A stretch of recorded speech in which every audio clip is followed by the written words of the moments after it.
Hey guys, welcome to another episode of Amber Unfiltered. Today, I wanted to talk to you guys about a very important topic to me. I wanted to talk about the financial burden or the financial cost of managing a chronic illness. But before I do that, don't forget to like, comment, and subscribe. Also, if you want to cash at me at Amber Unfiltered Show, that'd be greatly appreciated. So, I have had this topic idea for a little bit, like maybe a week or so, but it just popped into my head. I think one day I was like driving home, or maybe I was listening to something, I don't know. And I texted to myself and I was like, I need to spin the block and talk about this. Also, can we talk about how my face card eats? I just be feeling like I'm that girl. I've been working on my skincare. Eventually my goal, I know that was such a weird segue. My goal is to stop wearing makeup next year. I'm obviously wearing it now, but sometimes I just be looking in the mirror. I be like, damn, you's a pretty ass bitch. Like sometimes I just I don't really think, I don't want to say I don't think I'm that pretty, but you know, when you have like acne and you have like marks and blemishes, you don't feel as pretty. But even like I've started testing myself and challenging myself, to like go places without wearing makeup. I don't do it a lot, but like I've started going to a couple doctor's appointments without doing it, you know, going to get my eyebrows waxed, just like little things to like boost my confidence, because I have been very self-conscious about my skin for a long time. But I was like, girl, the face is eating. I was like, my baby gonna be so pretty. I'm sorry, I hate to say it, I have to throw it out there. My husband fine as hell too, so the genes are gonna go crazy, they're gonna snap. But I can't believe y'all got me recording on my day off. That's the crazy tea. That's the crazy part about this. Our work did not give us off on Friday for the June 4th, the July 4th holiday. So our boss gave us off today, Monday. So I'm recording this on Monday. So hopefully I'll post this week or whenever, I don't know.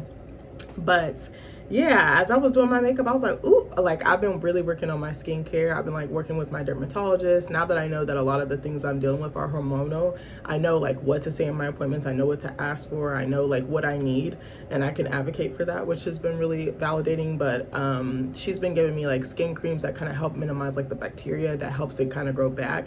Because my skin was like, the blackheads and like acne was like really hard. It was like, but then sometimes nothing would come out, or it'd be like a massive blackhead, but it would be very bumpy and it'd just be hard and raised. And I noticed now it's like flattening out. The scars are starting to kind of fade with time. It's not as oily. Like it's smooth. Like it just feels like my makeup lays better. Like my husband be looking at me, he'd be like, damn, you kind of fine. And I'd be like, I know. I'm stupid, but anyway, I know this is supposed to be a serious video, but I just had to say that. Like, you ever just look at yourself, you be like, I'm kind of cute a little bit. That's how I'm feeling today, even though I'm wearing fucking workout clothes. I have 2 appointments today. I'm probably gonna squeeze in some homework. I was like, damn, why is a day off not a day off no more? Because it's like you doing another job, whether it's schoolwork, whether it's stuff at the house, managing your health and stuff like that. But I told myself, no matter what, I'm gonna manage my health. I don't care how many appointments it takes. I don't care how much it costs. I'm just like, whatever I have to do, because I just want to feel better. I'm still having complications with my second surgery, my tailbone surgery, like I told you guys, with the pilonidal cyst. But I did have an appointment last week with the pain management doctor that my general surgeon referred me to. So I talked to them. They were fantastic. They were very kind. Like, I'm not gonna hold you, I literally broke down in tears after that appointment, because it felt like for months and weeks, like I just been begging for someone to help me, trying to figure this out, trying to get this solved, and it's just like not going away. It's taking a sweet ass time. This pain is like unimaginable. Like I can't even begin to describe it. Actually, I was doing homework yesterday and I was actually writing it out, and I like teared up because I was like, I can't believe this happened to you, because it feels like it happened to someone else, but I know it was me. But yeah, so I went to the pain management doctor last week. They're gonna give me an injection. It's like a minor procedure in a couple weeks, to kind of basically block the nerve, but also minimize the inflammation. And I have like such a good feeling about it.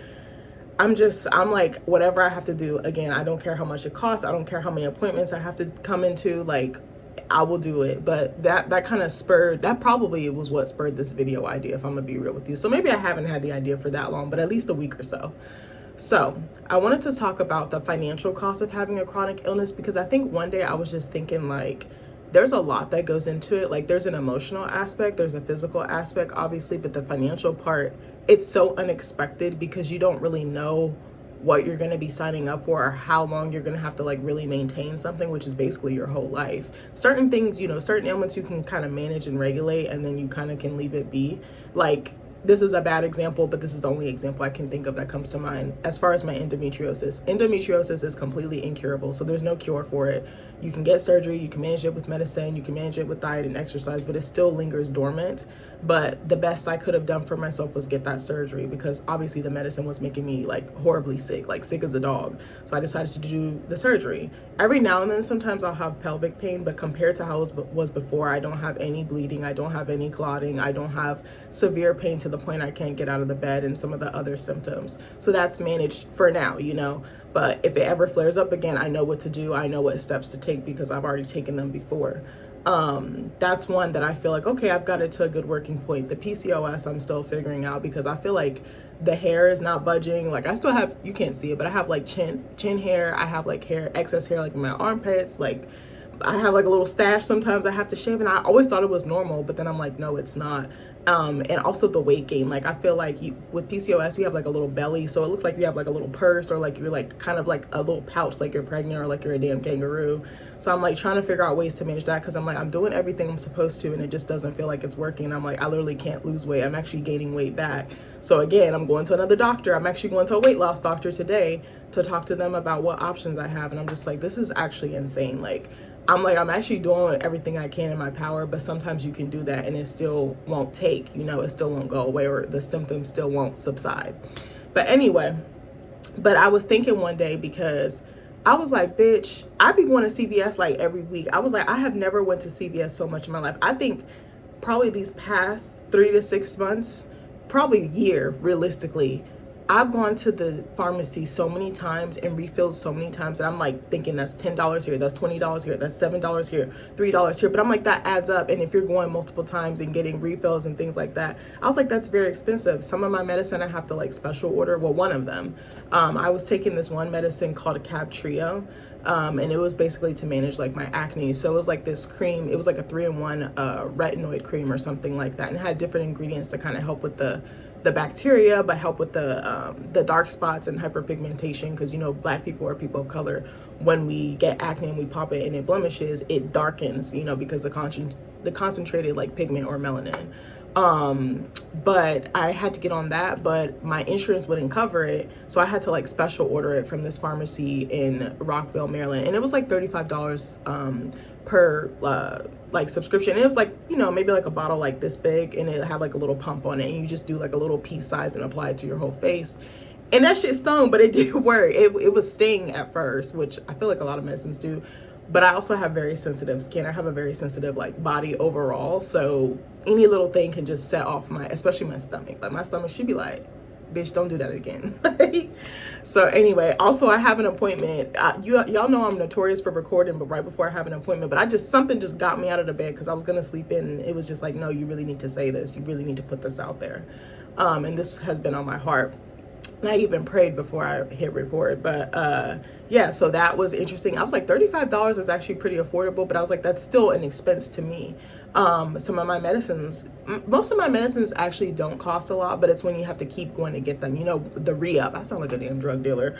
But like for example, another medicine that I kind of had to special order, maybe not entirely special order. I don't know why I kind of did that, because I was going like this, but my birth control. The only reason I got on birth control was because they said my endometriosis could come back, and they were like, well, if you're not trying for a baby right this second, we highly suggest you get on it to kind of manage it. So the birth control that I got on was called Slynd, and it basically, I think, mimicked like fake progesterone. Let me think of how to explain this, or I can say what is progesterone. I might be saying this wrong, but this is what my understanding was. So I just looked up, what is progesterone? Progesterone is a vital sex hormone that regulates the menstrual cycle and supports pregnancy.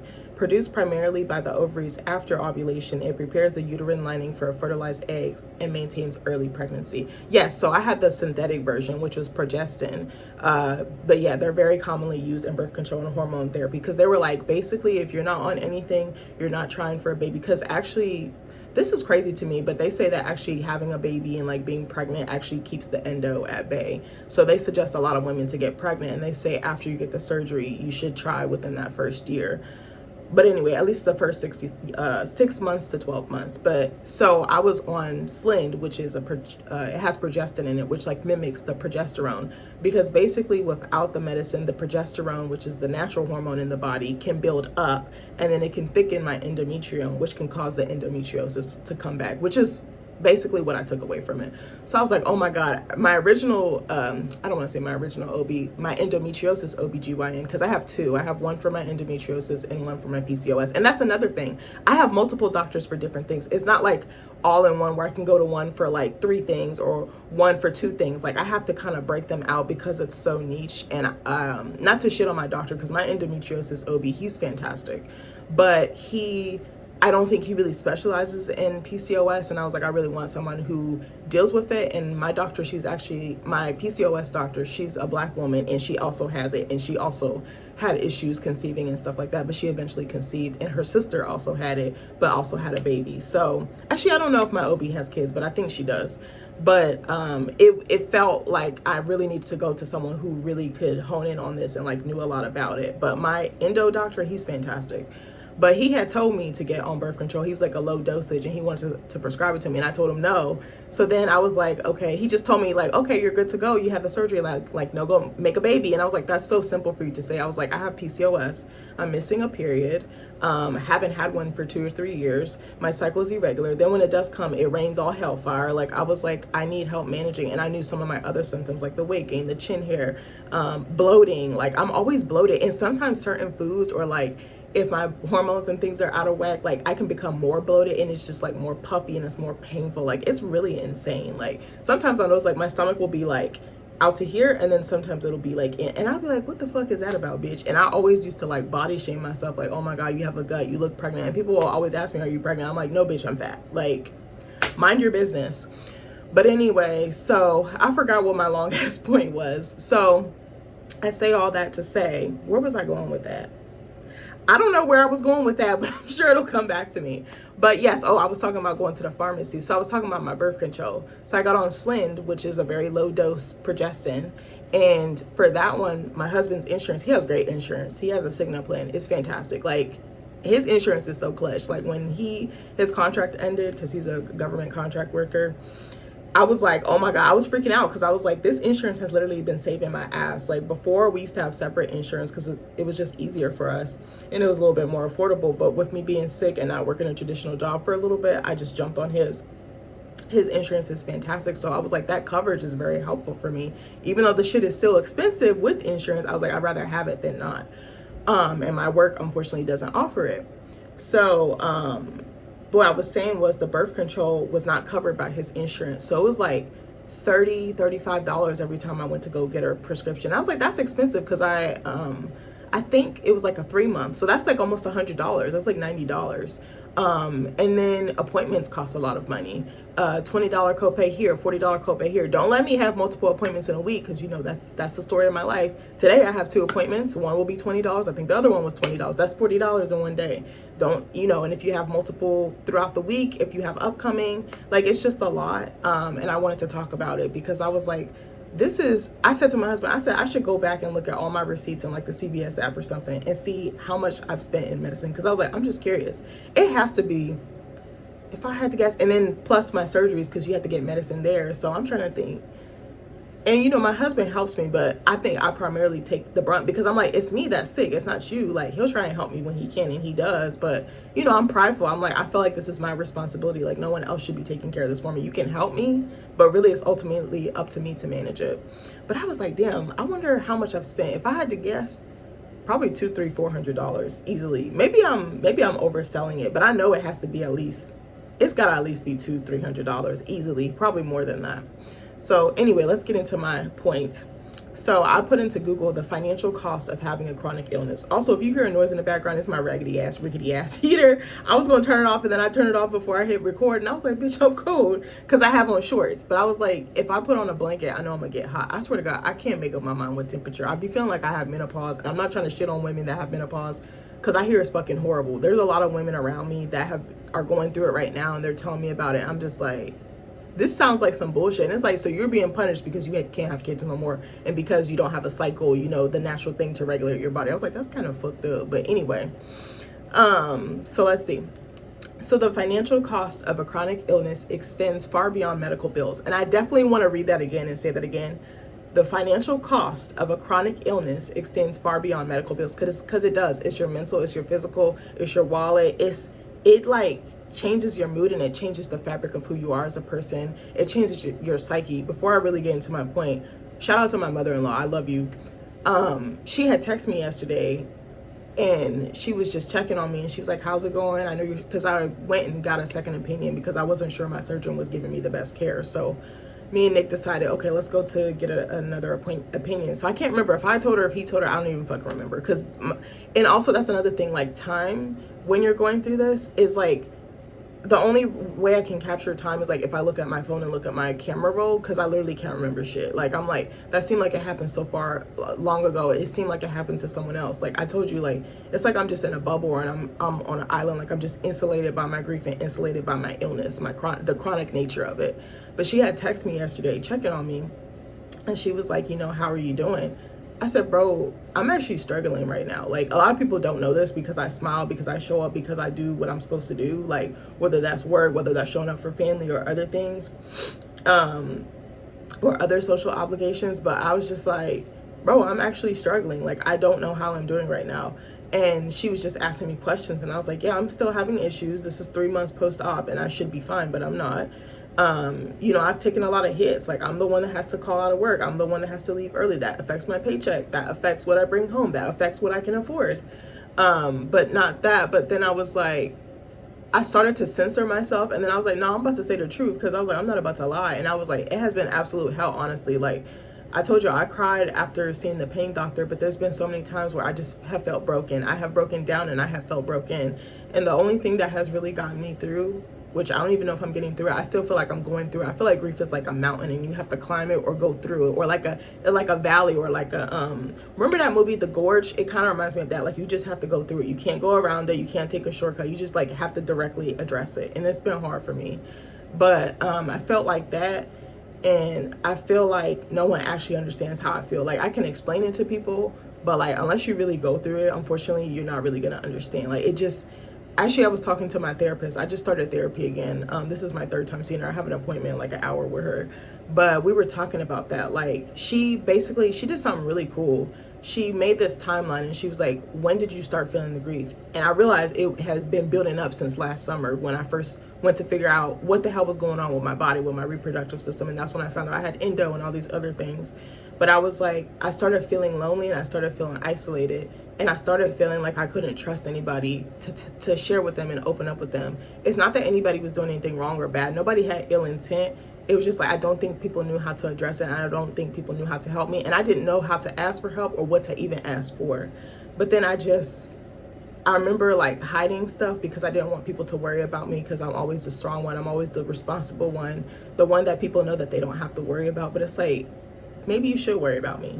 I said I wasn't gonna cry. Now I'm over here about to cry. But I just told her, I was like, it's been absolute hell. And she was like, let me know if there's anything you can do for me. And I'm like, I appreciate that, but honestly, there's nothing you can do for me, because it's not like you can hop on my body and take away this pain.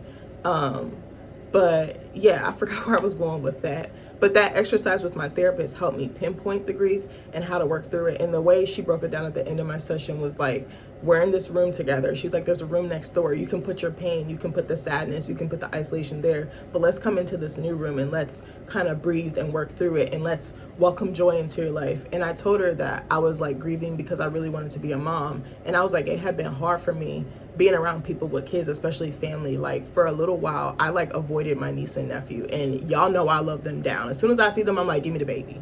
I'm like, where's the baby? I don't want to see you. But for a while, I like deliberately was avoiding them because I was grieving, and I was like, if I look at them, I'm going to crash out. Like I'm going to lose it. It's not anything they're doing, but it's like, it represents the thing that I really want, and I feel like I can't have it.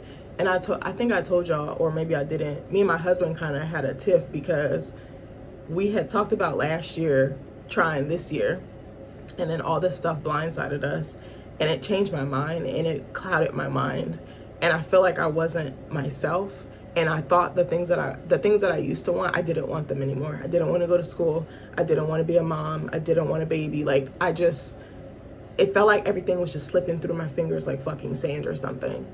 And I was just in a dark space, and I was just in, again, a cloudy space. That was the best way to describe it. Like, I just was in a negative headspace. I didn't want anything. I didn't even like really want to do anything. And I had to like force myself. Like, movies was really my only saving grace. That's what I did. I would just go to the movies, or I would watch movies at home, and that would kind of help bring me out of it.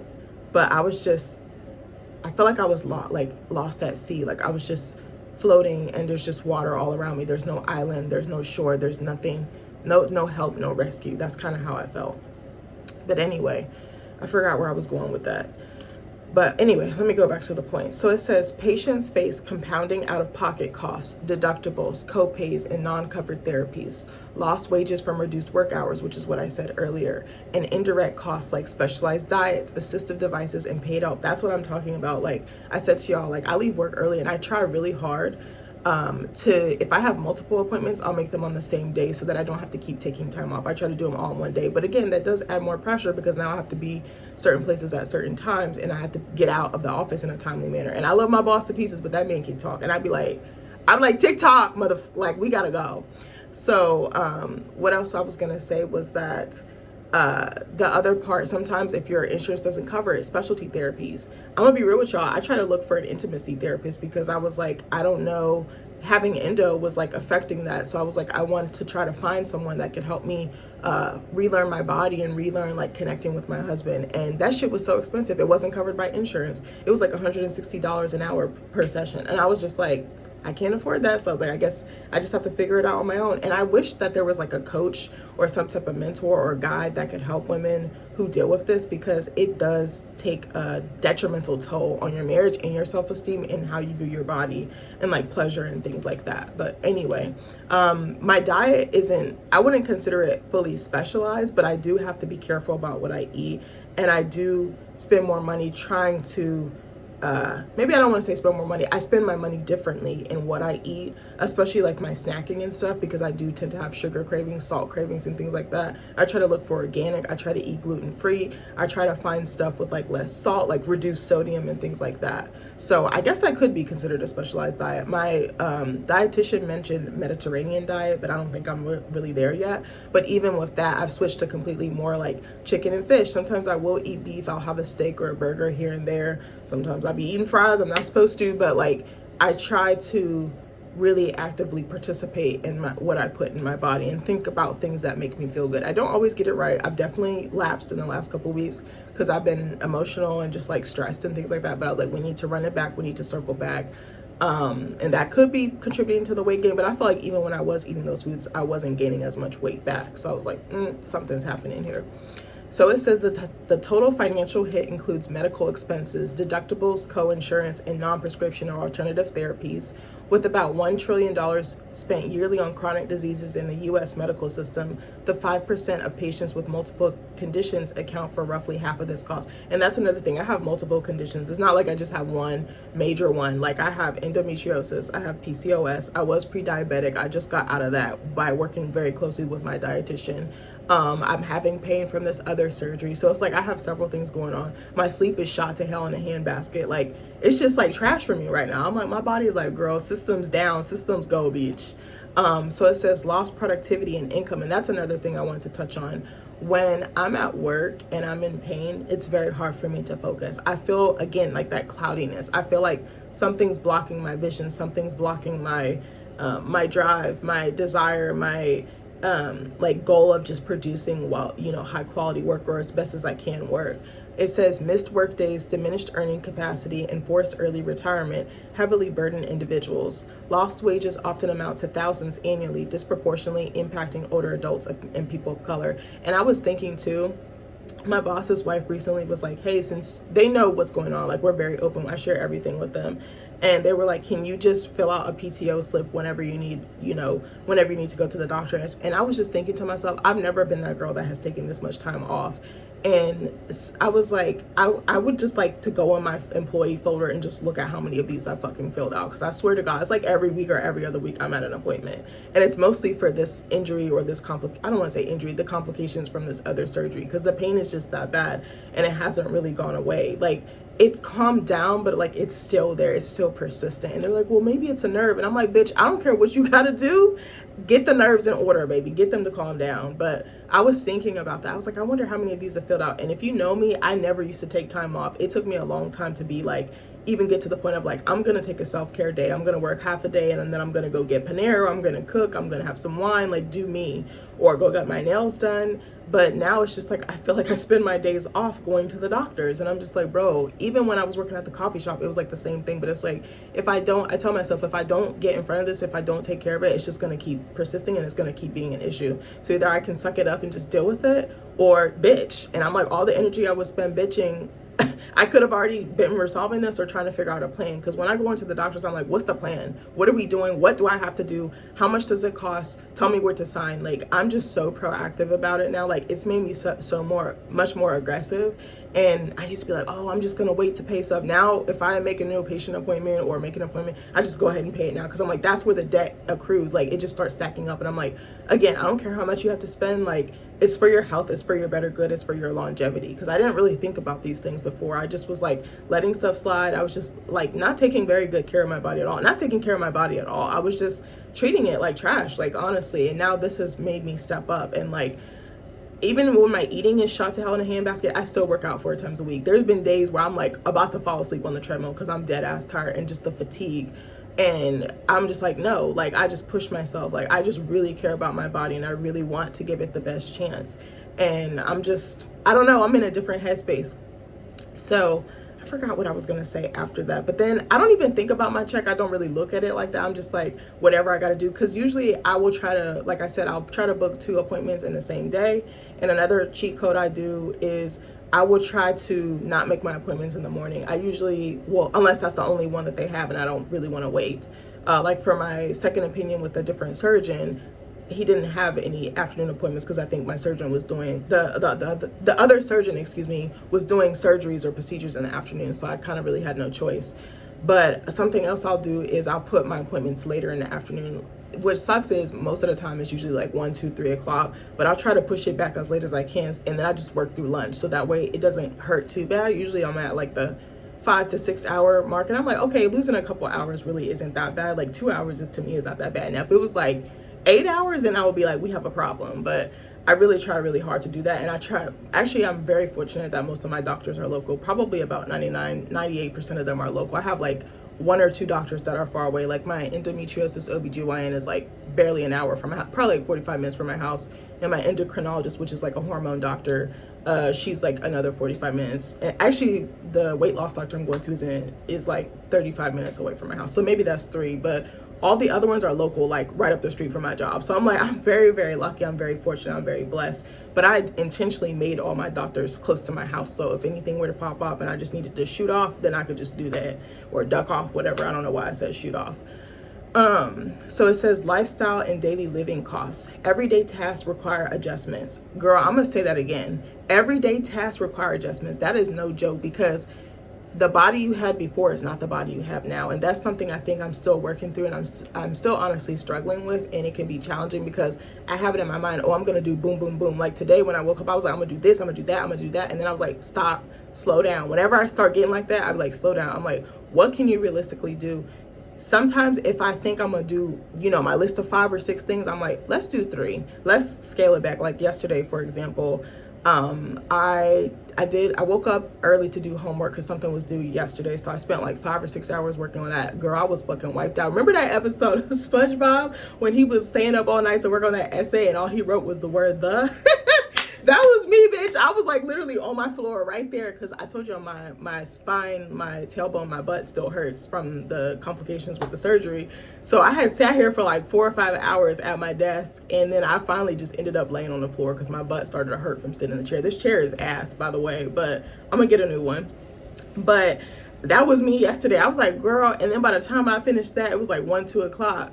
I was like, girl, I can't do shit else today. So I was like, what can you realistically do? I cleaned the bathroom because the bathroom was just, I was like, my dad would beat my ass if he saw that bathroom. It really wasn't that bad. It just needed a little TLC. But I was like, my dad would really kick my ass if he seen this, because military parents don't play that. One speck of dirt, that's an ass whooping. It's just, it is what it is. But then I was like, okay, I wanted to cook, but then I wanted to do some of my PT exercises, because even though I'm done with PT, they're like to keep, to strengthen those muscles, excuse me, I can't talk, and to just like keep it going. Like, you should be doing some home exercises. So I usually try to do them on Sundays. Sunday is like my day where I like clean, I'll do homework, I try to set myself up and try to feel good, but then I'll get up early to do that so then I can have the rest of the afternoon to kind of just chill. Usually our thing is Sunday night I will cook dinner. I'll cook like a HelloFresh or maybe 5-star recipe on TV or online. I'll cook that, and then we rent a movie and we just veg out, and we no phones, we don't, like, it's just a vibe. So I was like, oh, I still needed to like do some chores. And I was like, what can I realistically do? And I was like, okay, let me just take a shower, do the HelloFresh, and I was like, I'll do my PT another day. I was like, it can wait. Maybe I can do it twice this coming week to kind of make up for it. But you have to pivot and you have to adjust a lot, because you think you're going to have the energy, you think you're going to have the headspace or like the will to do it, and you just don't. Like, your body is not the same. Your body is like a car, but you're really not in control. The body is the one driving you. You're not driving the body. You're not piloting the body. And even sometimes at work, I'd be like, oh my God, like I thought I could do this, this, and this, but realistically, I can only do these 3 things instead of these 7 things. And I think I'll have a list, or I think I'll have a vibe or a good gauge of how I want my day to go. And my body's like, no, we're not doing that. And sometimes I'd be like, maybe I need to sit down. Like yesterday, after I did my homework and after I cleaned the bathroom, I was going to do all this stuff. I think I worked out after. I was like, okay, I'm gonna work out. And then I was like, I need to take a break, because I could tell I was getting tired. I was getting fatigued. And I wanted to do more stuff. I wanted to do my physical therapy exercises, and something was just like, you need to sit down. So I sat down and I tried to take a little nap. It wasn't the best nap, but I was like, at least I'm resting, at least I'm sitting still for the most part. But you have to really respect your body, and you have to listen to it, and you have to always be in tune with it, because again, it's not the same as how it was before. I was sitting here thinking like, a part of me, like, I'm gonna be real with y'all, a part of me had felt a little embarrassed, because I told you I go to SNHU. I transferred from George Mason. SNHU is like they have like a online camp, or they have an online campus and an in-person campus, but it's in like fucking Massachusetts. So what I love about this school is that your advisor will call and check on you and email with you if they can't get you over the phone, and they check in like every so often, and they're really good about that. And you feel like you're not just a number. You actually feel like someone cares about you. And I love my advisor down. She be cracking me up, and we be kikiing like we friends. I'm like, I want to meet this lady. But she had called me to check on me, and I was like, it is hard for me still to sit and to maneuver. And she knew I had some health issues. I didn't tell her what. I just said, girl, I'm going through it. Just pray for me. And she said, I will. She's the sweetest. And she was like, well, maybe you need to get some accommodations. And I had felt embarrassed, because I think I had a certain idea of what accommodations look like. I just thought, this sounds so ignorant, but because I didn't know, and because didn't have the vocabulary and the knowledge I have now, I just thought it was for people who were disabled. But it's like, no, it's beyond that. It's an accommodation. It's a workaround, but it's also to support you. It's a lifeline. And I had a little bit of pride about that, because I was like, I never needed them before. And I was thinking about, again, your past performance, your past self, your past body versus the body and what you're able to perform and do now. And I was like, how did I do this before? I said I was going to community college for 5 years. I didn't need any accommodations. Like, how did I do it? I had all this energy. And I was like, when I was doing my homework yesterday, I was like, bitch, I have to take a break. Like, it was getting to that point. I was like, I don't know if I'm gonna finish this on time. And I started freaking the fuck out. But even when she was telling me about the accommodations, I had to check myself, and I had to check my ego, because I was like, accommodations are meant to help you. If you need the accommodation, you need the accommodation. And I was like, sitting is very hard for you. What does schoolwork require? You to sit at a desk for several hours and critically think and use your brain in a very unique way. So I was like, okay. So at first I was like, I don't know if I'm gonna do it, but I was like, no, I'm gonna take her up on it. And I was like, my surgeon will definitely be getting a call. I actually have a reminder set right now to call her in 5 minutes. But it was humbling, because I was like, it's okay. I had to keep reminding myself, it's okay to still ask for help, because even now in the space that I am in, it's still hard for me to ask for help. I don't like asking for it, and I think that's definitely a person of color thing, a Black thing. But just because I'm so used to being able to do everything and having that full mobility and that full flexibility with my body and that full use of my body, it's hard not having it now. And it's just, anyway. So I was going to talk about this last point, but I don't think this applies to me.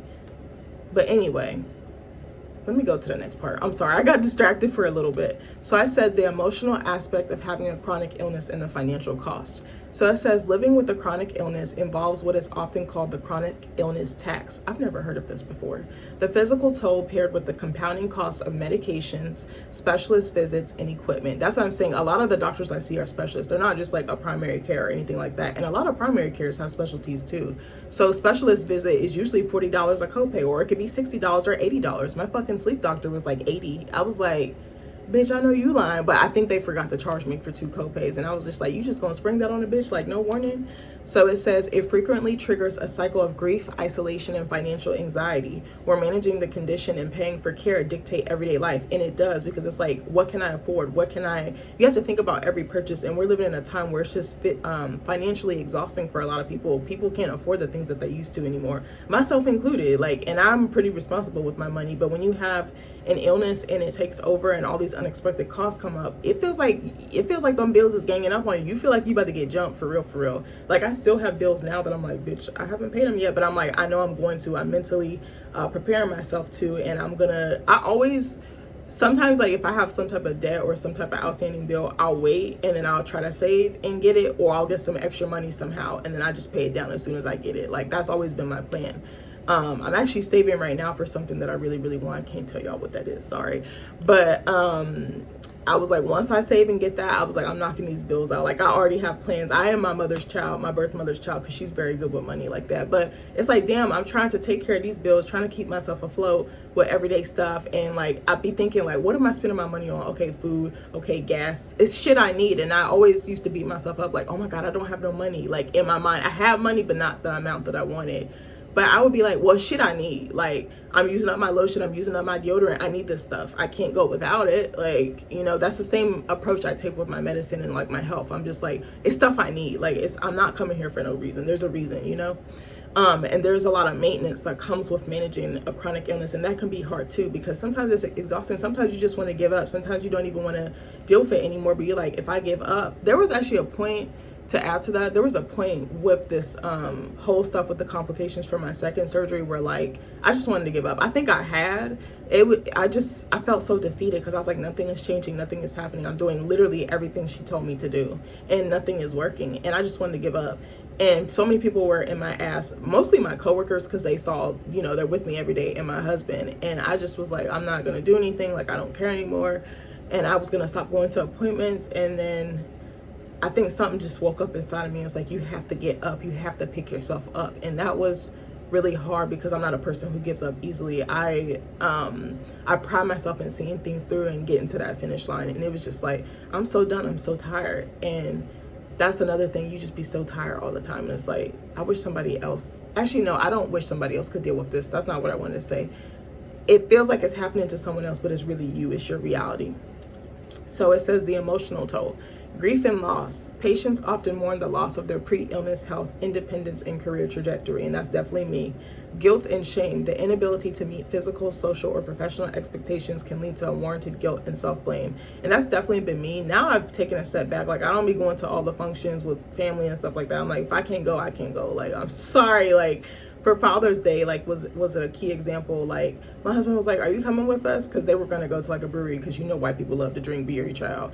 And I was like, no. I was like, I've gone to like so many of these. I've gone like almost every single year to celebrate with your family and to do stuff. And I was like, I can miss one beer outing. Like, I'll be fine. Like, I love them down. That's not a disrespect to them or a dig at them. But I was just like, it's not necessary for me to be there. Like, it's your dad. You need to spend time with them. But I cannot sit here and say that my father-in-law has not had my back. He has not been there for me through thick and thin. That man has done everything for me. He's like a second dad to me, like, honestly. But I was just kind of like, it's not a necessity. Like, if it was like someone's birthday, if it was, not to say that fathers don't matter, because they do. But I was like, I've been to so, you know, I was thinking like over the years, I've tried to go to every single event that my husband's family has had. And I was like, I'm tired. I can't do that anymore. That upkeep, that's not realistic. It's not sustainable. And that's really what point I was getting at. But he was like, are you sure you don't want to come, my husband? And I was like, yeah, I'm okay. I was like, tell everyone I said hello, but it's not necessary. I'm like, if it's not a celebration, a special occasion or something, I'm like, I don't really think it's necessary for me to be there. Like, I don't have to go to everything. I don't need to put that pressure on myself and that pressure on my body. That's too much energy being put out, and I'm doing all this, and what am I getting in return? Of course I'm getting memories, of course I'm getting quality time, but I'm like, again, I think more about my energy level. If it's going to deplete me in some way, or I just don't have the energy to fake the funk or to show up, I can barely show up for myself, I'm not going to do it. That's really what I was getting at. Again, not trying to shit on them or anything. Them people have been nothing but good to me, and they still continue to be good to me. So it says the fatigue helplessness cycle, and this is something I think I recently went through when I told y'all I was like felt like I wanted to give up and I was defeated. It says constant physical exhaustion and brain fog deplete energy reserves, often leading to depression, anxiety, and a feeling of loss of control. And I definitely was in that phase. Like I told you, I just felt very foggy. Like I just felt like it was just cloudy. It was just stormy around me. And I was like, I don't understand that. But I think I'm supposed to be going through it so that I can get to the other side. It just feels like I'm still right in the middle or right in the thick of it. But I know that the healing is coming. I know that the light is coming. But there was a period where I just felt like I couldn't see the light at the end of the tunnel. It was just dark and there was nothing around me. There was nothing breathing life into me. I couldn't see light. I was hopeless. I was very hopeless. And that was very sad to me because I don't think people understood why. And sometimes myself, I couldn't understand why. So again, I just prayed a lot. I prayed a ton. It says the financial burden, direct medical costs, ongoing costs such as deductibles, copays, and uncovered treatments are compounded by expensive specialty drugs, income disruption, chronic fatigue, unpredictable symptoms, and frequent doctor visits frequently cause reduced earning capacity, lost productivity, or employment gaps. I think I kind of touched on this in the other one. And then it says the vicious stress cycle. I meant from the other tab, like that I was talking about before. Studies show that patients with multiple chronic illnesses are significantly more likely to feel they lack adequate financial control. This persistent financial worry elevates cortisol levels and worsens physical symptoms, accelerating a cycle of emotional and financial vulnerability. Sorry, I don't know why. And then I said, I think the last point I think I wanted to touch on, girl, this video was so long, I didn't expect it to be this long. Tips for managing the unexpected cost of having a chronic illness. Excuse me, y'all. Hold on one second. So it says to manage the unexpected costs of a chronic illness, leverage tax-advantaged accounts like HSAs or FSAs. That's the only thing I'm mad about. I didn't think to do this, and my mom was like, you should get an HSA or FSA, but we had already signed up for insurance and it was too late. But I was like, next year, you bet your sweet ass I'm gonna get one. Basically, they're savings accounts where you put some money away. I think it's pre-tax if I'm not mistaken, but I know one of them, if you don't use the money, it doesn't roll over. Like basically, if you don't use it, you lose it. I want to say that's the FSA. I think the HSA is the one that rolls over. I might be wrong. Do your research. Do not quote me on that. I used to work in HR, so I should know this, but I haven't worked in HR in a couple of years, so forgive me. But I'm definitely going to do that. And you get like a little debit card and you can use that for copays and things like that. I think do you have to meet your deductible first? I think that's the only catch for both of them. And it says directly negotiate medical bills or apply for hospital charity care. One thing I will say for my endometriosis surgery, the hospital I had it at, they had like a financial aid, like assistant or financial assistance program, and you could fill out a form, but you do have to provide documentation like your pay stubs, like tax forms, like, you know, things showing like your lived address and like you being stationed or planted there. I did that, and bitch, they said I made too much money. I was so mad because I had to include my husband since I was married. But I think probably if I hadn't, I probably would have gotten it. So, but I was mad, but I was able to pay it off, so it was fine. I think I used my tax return to pay that one off. And girl, I still got to pay for my second surgery. It was like $1,000 plus or something like that. I think it was like $1,100-$1,200. So I'm gonna spin the block and pay that off too. But yeah, look for stuff like that. Again, I think it depends. I think you have to be a certain threshold, but probably, you know, for my single peeps, you probably would be able to get some support. So it says managing the financial shock of a chronic condition involves several actionable steps tailored to your personal finances. Optimize medications in year. Always request generic medications which cost 80 to 85% less than brand name alternatives. Jesus, I can't talk. Use services like GoodRx to compare prescription prices across local pharmacies. Now, I'm gonna be real with y'all. I've never used GoodRx, and I'm too lazy to be price comparing because I'm like, give me the drugs. I need that. I need relief. So I'll do whatever I gotta do. If it's really, really expensive, I probably would, but advocate and be like, hey, is there a generic, or is there something a little more affordable? I'm not afraid to raise my hand and say that, but luckily or fortunately for me, I haven't had that experience, but I know that's not everyone's experience. It says leverage patient assistance programs, or PAPs. Many pharmaceutical companies offer significant savings if you qualify. You can explore PAN Foundation or Needy Meds to find disease-specific financial assistance and foundation grants. Something else that just came to mind, again, this is my HR brain or HR hat coming into play. A lot of employers, I know there's some that don't. There's something called an EAP. It's an employee assistance program. And I think when I worked at Pepsi, because I used to work at a Pepsi plant, they used to give 3 free sessions and you could talk to someone and get support or services, like if you needed therapy, if you needed help with your health and things like that. So look into one of those, because that could be a good resource. Maybe go to your HR at your work, because that would probably be another good resource. Even if they didn't know, they could probably point you in the right direction.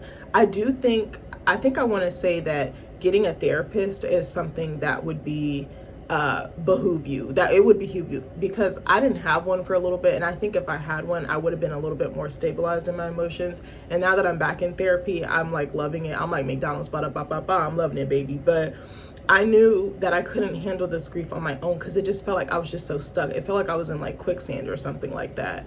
And going back, like, it brought life to me, but it also validated me, because I thought maybe I was just being dramatic. I thought maybe I was just dragging it out, but I'm like, no, this is a real thing. And unfortunately, unfortunately, my therapist also has endometriosis. She had stage 4 and she also got surgery. So she's very understanding. I'm meeting a lot of women and a lot of people who are in the same boat as me. I feel like nobody be talking about it though, but I'll be like, damn, I went to one of my friend's baby showers and the girl sitting next to me had PCOS, and I could tell. I just looked at her and I knew, because I asked her, I forgot how we got on the topic.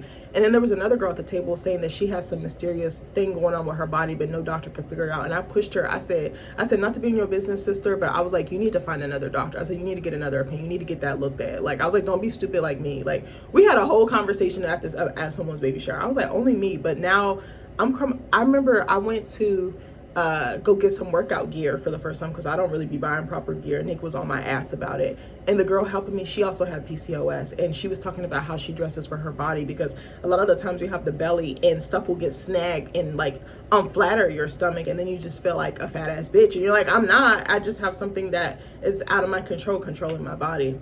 But I will say, get a therapist. This page that I have up for the tips, I don't think they're like all entirely helpful. Maybe I feel like they're more literal, but maybe not literal, but I just feel like it's just focusing on money. The thing I want to say is manage your mental health when you're going through this. And if you don't have a therapist, if you can't afford a therapist, maybe talk to someone that you trust then instead. Someone that you really trust with your life. Vent to them. I've recently started getting back into journaling, but I wanted to go back to my therapist. And I realized that, because usually I would go to therapy every 2 weeks, but right now I'm doing once a week, because I was like, I really, really need it. Like, I'm really carrying a lot and I'm holding a lot, and I was like, I need to let this the fuck go, because I was like, if not, it's gonna fucking consume me. And I told her and my husband, I was like, I just don't feel happy lately, bro. I was like, good things are happening.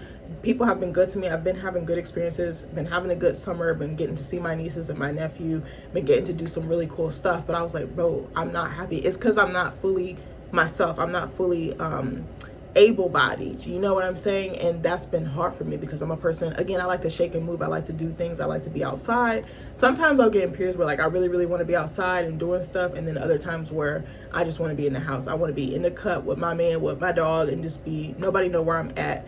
And I think another thing actually that was great for me is getting off of social media. I know I use this. YouTube to me is a social media platform. I don't care what anyone says. And I do read like gossip sites, and it kind of acts as a little forum, the comment section. But I deleted all the apps off my phone, because I was like, I don't really give a fuck what anyone else thinks. I was like, I'm going through my own shit, and I was like, I don't want to use it as a crutch, but I also don't want all that clutter and all that coming at me, all that loud outside noise and interference. That was really key for me. I just needed to unplug, because I was like, I really need to plug into myself. I need to plug into God, and I need to plug into my health and just my healing journey.